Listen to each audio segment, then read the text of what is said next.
तो अब भारत ने ऐसी दुर्लभ कारनामा किया है कि चीन छोड़ो अमेरिका भी हैरान है। भारत के इस नए कदम से स्पेन की पूरी नेवी फोर्स कांपने लगी है। दोस्तों, भारतीय नेवी ने वह कारनामा कर दिया है जिसको देखकर चीन छोड़ो अमेरिका के भी होश उड़ गए हैं।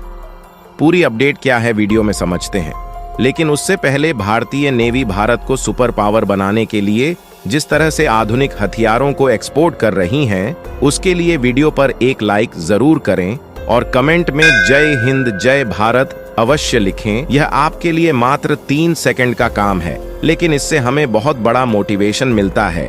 भारत के डिफेंस हथियारों की चर्चा इंटरनेशनली होना शुरू हो गई है और अगर आपने पिछले कुछ खबरों पर ध्यान दिया हो तो भारत का डिफेंस एक्सपोर्ट दूसरे देशों में दिन पर दिन बढ़ रहा है और नए नए देश भारत से हथियारों को खरीदने के लिए लाइन में खड़े हुए दिखाई दे रहे हैं। लेकिन एक तरफ जहां भारत का डिफेंस एक्सपोर्ट बढ़ रहा है, वहीं दूसरी तरफ इजराइल को इन्हीं भारतीय हथियारों की जरूरत पिछले महीने ही पड़ गई थी। हालांकि आपको जानकर हैरानी होगी कि जितनी आसानी से भारत ने अन्य देशों को डिफेंस हथियारों का एक्सपोर्ट किया है, इतनी आसानी से इजराइल तक डिफेंस हथियारों को भेजना संभव नहीं था। लेकिन भारत ने जैसे तैसे करके इस चैलेंज को एक्सेप्ट किया और भारत ने पिछले महीने 8 अप्रैल को इजराइल के लिए हथियारों से भरे जहाज को दूसरे समुद्री रास्ते से रवाना कर दिया और हथियारों से भरे इस जहाज को 25 मई के आसपास इजराइल पहुंचना था। लेकिन यूरोप के एक देश स्पेन ने अपनी औकात दिखाते हुए रास्ते में एक ऐसा बाधा डाल दिया है जिससे यह अभी तक इजराइल नहीं पहुंच पाया है। और हाल ही में कुछ ऐसी लेटेस्ट अपडेट निकलकर सामने आई है जिसे आपके लिए जानना बेहद ही जरूरी है। दरअसल देखा जाए तो इस समय भारत और रूस की दोस्ती के बाद इजराइल और भारत के दोस्ती की चर्चा दुनिया भर के देशों में चल रही है और आपने तो भारत और रूस के बीच $4 बिलियन की डिफेंस हथियारों को खरीदने की डील फाइनल होते हुए सुना ही होगा। लेकिन आपको यह बात जानकर हैरानी होगी कि पिछले महीने 8 अप्रैल के दिन भारत की तरफ से इजराइल के लिए विस्फोटक सामग्री से भरे जहाज को रवाना कर दिया गया था। यानी कि देखा जाए तो भारतीय डिफेंस हथियारों और इन हथियारों को बनाने में उपयोग होने वाले विस्फोटक की डिमांड दिन पर दिन बढ़ती जा रही है। हालांकि भारत ने इजराइल की मदद करने के लिए विस्फोटक से भरे जहाज को रवाना तो कर दिया, लेकिन भारत के लिए यह कदम इतना भी आसान नहीं होने वाला था। लेकिन भारत ने जैसे तैसे इस चैलेंज को एक्सेप्ट किया और इजराइल की तरफ जा रहा विस्फोटक से भरे जहाज को 25 मई के आसपास इजराइल में पहुंचना था। लेकिन आखिरकार हुआ वही जिसका डर भारत और इजराइल दोनों देश को पहले से ही था, क्योंकि आज से एक दिन पहले यह खबर सामने निकल कर आती है कि एक यूरोपीय देश स्पेन ने इस जहाज को अपने बंदरगाह से आगे जाने पर रोक लगा दिया। इसे समझने के लिए आप इस मैप पर नजर डालें। यहाँ पर मौजूद है हमारा भारत देश और समुद्री रास्ते से उत्तर पश्चिम दिशा में जाने पर सऊदी अरेबिया के बगल में मौजूद है इजराइल। ये वही इजराइल देश है जिसको भारत ने समुद्री रास्ते से विस्फोटक सामग्री भेजा है।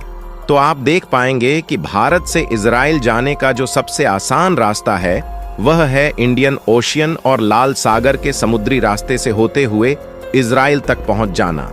लेकिन इस रास्ते में दिक्कत वाली बात यह है कि यह यमन के रास्ते होकर जाता है और इस समय इजराइल जाने वाले सभी जहाजों पर हुथी विद्रोही अटैक कर रहे हैं। सामानों से लोडिंग कोई भी जहाज इस रास्ते इजराइल नहीं जा सकता, क्योंकि भारत को यह बात पहले से ही मालूम थी। इसलिए भारत ने इस छोटे से रास्ते के बजाय इंडियन ओशियन और साउथ अफ्रीका के बगल से साउथ अटलांटिक ओशियन और नॉर्थ अटलांटिक ओशियन से होते हुए इजराइल तक विस्फोटक सामग्री को जहाज पर लोड करके भारत के द्वारा भेजा गया था। रिपोर्ट की माने तो इस जहाज में कोई छोटा मोटा नहीं बल्कि 27 टन विस्फोटक सामग्री मौजूद थी, जो कि इजराइल में हथियारों को बनाने में इस्तेमाल की जानी थी।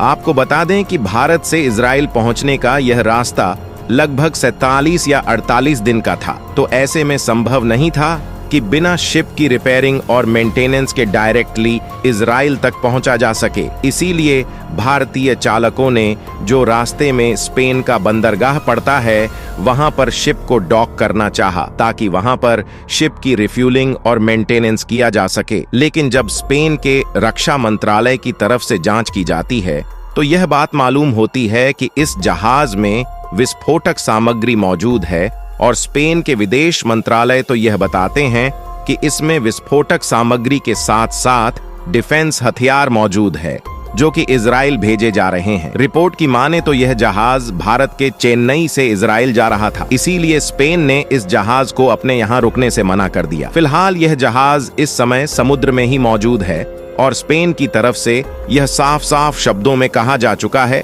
कि इस जहाज को बंदरगाह से बिल्कुल भी गुजरने नहीं दिया जाएगा, क्योंकि स्पेन का मानना है कि मिडिल ईस्ट में शांति बनी रहे। और आपको बता दें कि भारत के पास इसके अलावा दूसरा कोई रास्ता भी नहीं है, क्योंकि भारत ने ऑलरेडी लाल सागर की बजाय अफ्रीका के इस लंबे रास्ते का चुनाव किया था। फिलहाल चाहे कुछ भी हो, भारत और इजराइल इसके लिए कुछ ना कुछ उपाय तो जरूर ही निकालेंगे। लेकिन अब सोच रहे होंगे कि जब सभी देश इजराइल का विरोध कर रहे हैं और यहाँ तक कि अमेरिका ने पिछले महीने ही इजराइल को दिए जाने वाले हथियारों का समर्थन बंद कर दिया और स्पेन भी नहीं चाहता कि भारत इजराइल की मदद करे, तो आखिर भारत इजराइल को ऐसे टाइम पर विस्फोटक क्यों भेज रहा है? तो इसके लिए आपको बता दें कि इजराइल ने विकट परिस्थितियों में भारत की इतनी ज्यादा मदद की है कि इजराइल को ऐसे टाइम पर चाहे जितनी भी मदद की जाए कम है, क्योंकि इस बात को सभी देश जानते हैं कि कारगिल युद्ध के समय इजराइल ने अमेरिका के खिलाफ जाकर भारत की जमकर मदद की थी और खासकर इजराइल ने भारतीय वायुसेना की मदद की थी, क्योंकि उस समय हमारे पास कोई भी खास बम या फिर वेपन्स नहीं थे जिसकी मदद से हम सटीकता के साथ हमला कर सके। लेकिन उस समय इजराइल ने हमें लेजर गाइडेड बम उपलब्ध कराया, जिसका उपयोग करके भारतीय वायुसेना ने पाकिस्तान के पैरों तले जमीन खिसका दिया था। इन बमों की मदद से भारतीय सेना ने पाकिस्तानी सैनिकों के ठिकानों को तबाह किया था और भारत को खासकर ऊंचाई वाले इलाके पर इसी की मदद से कब्जा मिल पाया।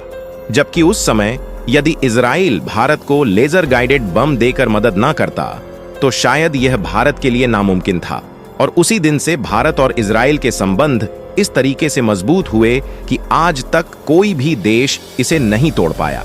यानी कि देखा जाए तो इजराइल को संकट की घड़ी में ठीक उसी तरह से भारत मदद कर रहा है जैसे कारगिल युद्ध के समय इजराइल ने भारत की खुलकर मदद की थी और गाइडेड बम की सप्लाई की थी। इसीलिए भारतीय रक्षा सूत्रों का कहना है कि इजराइल को विस्फोटक देकर भारत ने किसी भी अंतरराष्ट्रीय नियम का उल्लंघन नहीं किया है। यही नहीं, आपको यह भी बताते चले कि इजराइल की कई सरकारी कंपनियां भारत में निवेश किए हुए हैं। भारत में इजरायली कंपनियां विस्फोटक से लेकर किलर ड्रोन तक बना रही हैं, जिसका इस्तेमाल सिर्फ इजराइल ही नहीं बल्कि भारत भी अपने लिए कर सकता है। इसीलिए भारतीय कंपनियों ने हाल ही में विस्फोटक और ड्रोन की सप्लाई की है। इजराइल ने भारत से जब विस्फोटक की सप्लाई मांगी तो भारत को भी इस बात का अंदाजा हुआ कि इजराइल का एहसान उतारने का यही सबसे बढ़िया मौका है। इसलिए भारत ने लगभग 27 टन विस्फोटक सामग्री इजराइल के लिए रवाना कर दिया। बाकी आपको क्या लगता है, भारत के द्वारा इजराइल भेजा जा रहा विस्फोटक सक्सेसफुली पहुंच पाएगा या नहीं? अपनी राय कमेंट में जरूर बताइए और इस वीडियो को एक लाइक करके अपने मित्रों तक शेयर जरूर करें ताकि उन्हें भी जानकारी मिल सके। इसी तरह और भी नॉलेजेबल वीडियो देखने के लिए चैनल को सब्सक्राइब करके बेल आइकन को ऑल पर जरूर सेलेक्ट करें। जय श्री राम।